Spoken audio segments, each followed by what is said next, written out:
આમ આદમી પાર્ટીના ધારાસભ્ય ચેતર વસાવા પર સરકાર દ્વારા ખોટો કેસો કરી તેમને જેલમાં નાખી દેવામાં આવ્યા હોય જેને લઈ સુરતમાં આમ આદમી પાર્ટી દ્વારા કલેક્ટર થકી મુખ્યમંત્રીને આવેદનપત્ર આપી રજૂઆત કરી હતી। સુરતના આમ આદમી પાર્ટીના યુવા ધારાસભ્ય ચેતર વસાવા પર હાલ કેસ થયો હોય અને જેલમાં ગયા હોય ત્યારે આમ આદમી પાર્ટી દ્વારા ચેતર વસાવાની ધરપકડનો વિરોધ કરાયો છે।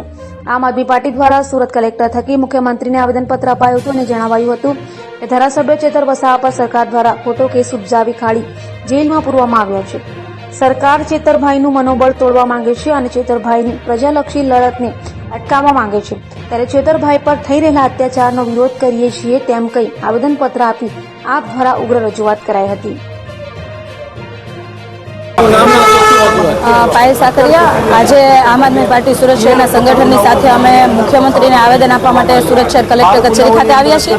અમારી રજૂઆત એ છે કે જે વ્યક્તિ એટલે કે આમ આદમી પાર્ટીના અને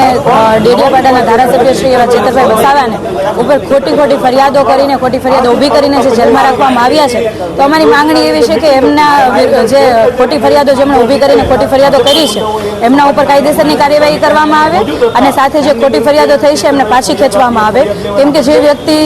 નાનામાં નાના વ્યક્તિનો અવાજ બનતા હોય, આદિવાસી સમાજનો અવાજ બનતા હોય, શિક્ષણ માટે, પોલીસ માટે જ્યાં જરૂર પડી છે ત્યાં તમામ જગ્યાઓ પર ચેતરભાઈ વસાવાએ અવાજ ઉઠાવ્યો છે અને તમામ લોકોએ પોતાની ખુશીથી મતદાન આપીને એમને ધારાસભ્ય બનાવ્યા છે અને ધારાસભ્યનો અવાજ દબાવવા માટેના જે એન કેમ પ્રકારે પોલીસનો દુરુપયોગ થાય છે એ બિલકુલ યોગ્ય નથી। એટલા માટેની અમારી માંગણી છે કે ખોટી ફરિયાદો પાછી ખેંચવામાં આવે અને ખોટી ફરિયાદ કરનારા વિરુદ્ધની કાયદેસરની કાર્યવાહી કરવામાં આવે।